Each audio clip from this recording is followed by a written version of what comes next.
Okay, folks, what I want to do on this section is I want to make sure it's nice and short and actionable and that you get our ideas on how we set up our rifles. So I'm here with my instructor, Steve Arian, and friend, and he's got some gear he's going to talk about here in a second, and I want to be careful not to get down that talking head pathway and give you exactly what you need to know to set your rifles up. And understand very clearly, full disclosure, these two rifles are JP rifles. John Paul provides rifles for me to shoot and to T&E and stuff like that. And I've shot a lot of different brands of rifles. There are a lot of comparable rifles that are very, very good. But I've had a huge amount of success with these, but I wanted to give him a thank you for the rifles and some of the demo models he sent me for this book and DVD project. Real quick on rifle setup, I want to tell you, and Steve, I don't know how your setup is. I'll let you talk about some of the specific, manipulation devices, because his stuff is a little different than mine on my rifles. Though, I like to keep my rifles very light, very clean, very easy to manipulate, and very consistent. So number one, you're going to see the comparison between this 16-inch gun and the 14-inch gun. They're really the same rifles. Obviously, this one has a longer barrel, and it has a threaded suppressor on it. That's made by Templar Tactical. I'll talk about the use there in just a second. But everything else is pretty much the same except for the optics. You're going to see a standard optic on my rifles mounted forward. I like them in a forward position as far forward as I can get them. And for those that are wondering, I do prefer the aim point over the EOTech for a couple small reasons, but the EOTech is still a very good scope. On all the rifles, and I just got this one back, I'll eventually have the same thing on this one. I've got typically a backup set of iron or plastic sights in this particular case. I'm going to have a light. I think a flashlight of some sort mounted to the rifle is an absolute must. This is a Streamlight TLR 2HL. This has the light and the laser combination, which is a really great combination. Then all of my rifles, you're going to see the light switch mounted at 12 o'clock. So the light is going to be at 6 o'clock, the light switch is going to be at 12 o'clock, and that allows me to roll out around a piece of cover and use it without getting washed back. We'll show you that in a different area of the DVD. I'm a fan of single point slings. This is the Magpul, this is the newest generation. This is the older generation sling, but you're going to see a single point detachable pivot sling in my rifles, as well as some sort of Magpul grip. And what the Magpul grip does is it pushes my hand back far enough so when I'm rotating the safety, the other side of the ambi side of the safety actually clears my hand. I've got bad levers on both of these guns, although I'm not necessarily sold on having to have bad levers. They're an option I add to the handgun, to the rifles. They work well, I like them, but they're not necessary if you don't have them. Everything else is pretty much standard control systems on the rifle, and I try to keep things as light as possible. I don't like a lot of things out on the front of the rifle, and I know, Steve, you have it looks like some sort of a mounting solution up there that you're going to talk about, but I don't like to have the monopods or anything that makes the gun on the front of the gun heavier or bulkier or harder to use. I'm using a standard clip-on mag pouch. You're going to see Steve has a little bit different rig he'll talk to you about. A lot of times I would have this laying around somewhere. If I deployed a rifle, I would clip it on my belt so I've got an extra magazine. I'd load the rifle, I've got 60 rounds of ammunition, I'd sling it up, and that's how I'd carry it along with my handgun. So tell me what you have over there, Steve, on your rifle and the rifle and stuff like that. I've got a couple different options and really two different applications. I have the AAC from First Spear, their advanced armor carrier. This is a kind of a modular system. You can do different things with it. This actually does have plates in it, and it's got their shingles on the front for mag stuff. And this works great, but this isn't something you're just going to grab and throw on really quick. What my preferred thing to throw on is the HSGI High Speed Gears Sure Grip belt, because this is something you can be wearing gym shorts, throw on, buckle, and because it's neoprene and it grabs, you can throw it on and use it, and it's really good. So, and that's got your rifle pouches and your handgun, so you can mount your handgun holster to that. So that's your true bump in the middle of the night solution. Exactly, yeah. Okay. If I have time to throw something on, if I'm not just grabbing my handgun. And actually for me, this detach is via the Safariland ELS, and I actually detach this and attach it behind my nightstand. So I'm never taking the handgun out of the holster. I'm actually pulling it straight out. So I snap that on there, and I can throw this on, and I will keep a couple of mags, a couple rifle mags, and typically I have an IFAK attached to this as well. So in that bump in the night, I need to actually move around more than my bedroom. I can go around with this, and it gives me more than just a one mag in the gun or whatever it is. So this is a great little setup. It's also good for the range, but again, train with what you're going to have on. So Right. sometimes just throw your mags in your pockets and whatnot. So as far as the rifle setup, I agree with you. I like to keep my stuff fairly simple. I don't like to rely on any latest and greatest technology. I prefer to, use the charging handle as much as possible and not Okay. rely on a bad lever. Although I do think that they're a very good addition.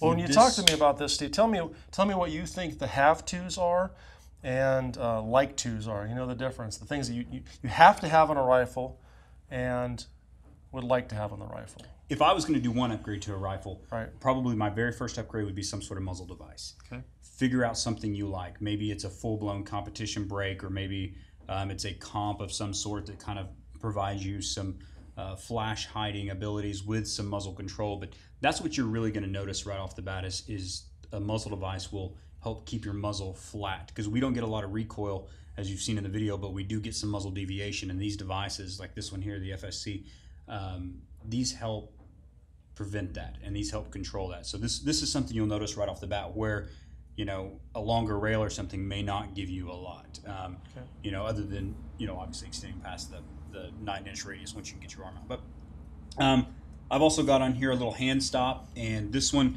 is pretty nice. It's really small and minimalist, and this is just an indexing point. This isn't something you're going to hold, and so when people see this, like, oh, it's a small front grip. It's not that. This is just an indexing spot for your hand. I agree with you. Normally I run a flashlight, 12 o'clock for the switch, 6 o'clock for the light. Right. I think that's the best way for convenience, because you're able to consistently run it whether you're running left or right-handed, which is super important. This rifle also has a Odin Works mag release on it. It's a little extended mag release, so Yeah. if you've got a hard time reaching your mag release, you're already having to change your grip Sure. to push that mag release button.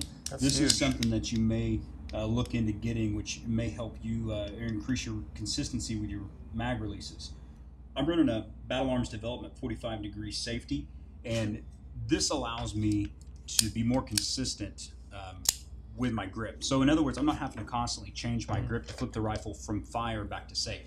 So this is only going to throw in 45 degrees and then throw it back up. So this So would actually be safety the on, fire. safety off, you're faster with that. Exactly, and this is why, if you watch my hand, whenever I do this, I don't have to change my hand Right. to put it back on safe. A lot of times when they're running a full 90 degrees, you have to flip your hand over here just a little bit to flip it back up in safety, and you don't want to make that an inconvenience. If you've engaged your target, you want to be able to quickly and efficiently flip that straight back up into safe. Okay.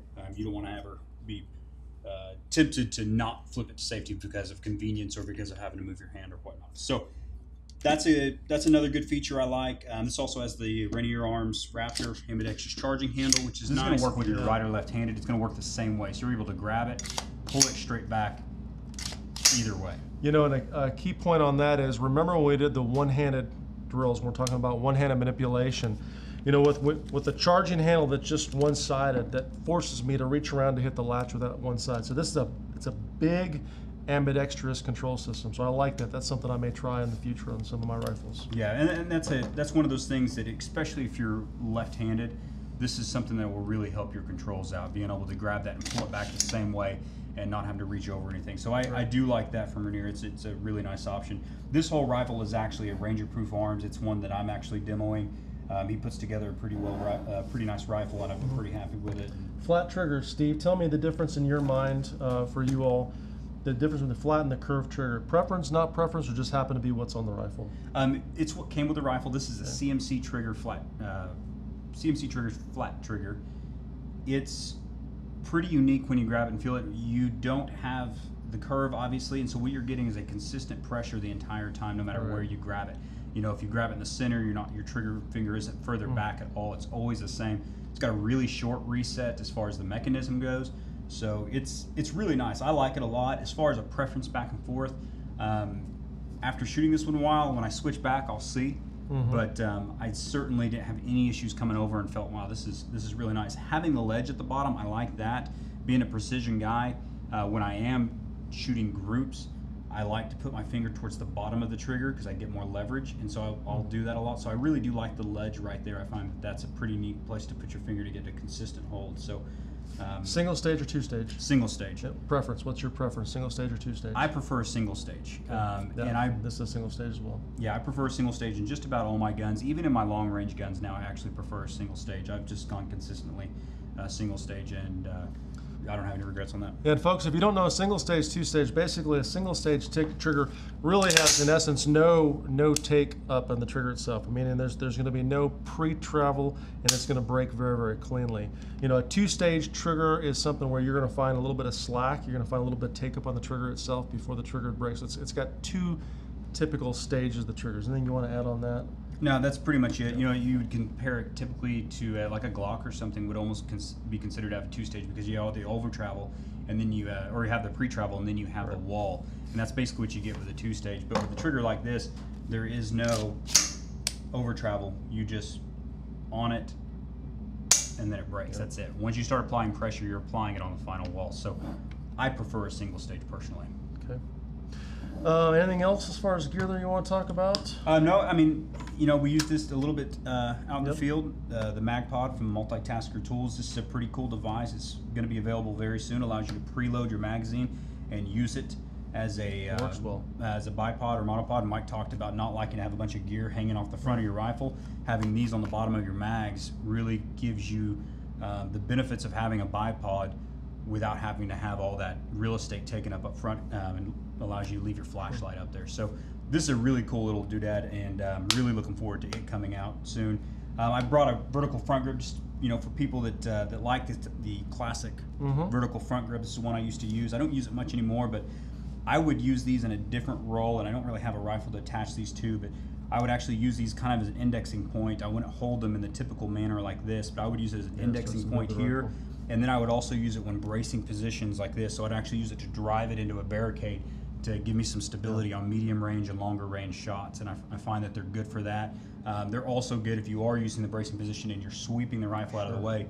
You can actually kind of use that with your finger to sweep the rifle as you're transitioning and stuff, do your transition drill. So these are cool little things. I don't like to get caught up in accessories though. I really, you know, I like to try different things and see them, but I like to be able to pick up a standard AR-15 or M4 rifle and be able to use it. So I don't ever want to have to, you know, have this accessory, and really change my technique so much that I can't pick up Mike's rifle and run it efficiently. Spend your money on ammo, right? Absolutely, ammo and training. Ammo and training. Hey, one last thing I want to close with, something that I hadn't considered before, but I want to introduce to you. In a home defense type rifle, I want you to think about this, or not home defense, but if you're in a team that you work with and around people. Imagine picking up a 14 or 16-inch gun in this room, live fire without hearing protection, and discharging it next to someone that you care about. My 9-year-old son, your 10-year-old daughter, et cetera, et cetera, et cetera. I can guarantee you one thing, that after that, they're not going to be able to hear any of your commands, whatever you tell them to do. And number two, they're going to probably suffer permanent hearing damage. So I'm actually planning on, this is actually a suppressor made by Templar Tactical. I think something like this on a rifle that still runs 100% is probably a very viable tool on a home defense or a rifle you're going to use around a team in a tactical team environment. Now, understand there's some pros and cons to suppressors. I'll talk to you more about that in the book. If you don't have the book, you should research that or get on the blog. But definitely a viable tool that you want to consider when you're setting up your rifles for these situations. So that kind of covers it. I think the things that you see on these rifles are very simple. They're very, very light. They keep the rifles clean. I mirror what Steve says. I think that's really important. Spend your money on ammunition and training so you're good with whatever rifle you pick up, specifically the one you have and you might have to defend your life with. That's it for gear. I guess it's back to drills from here.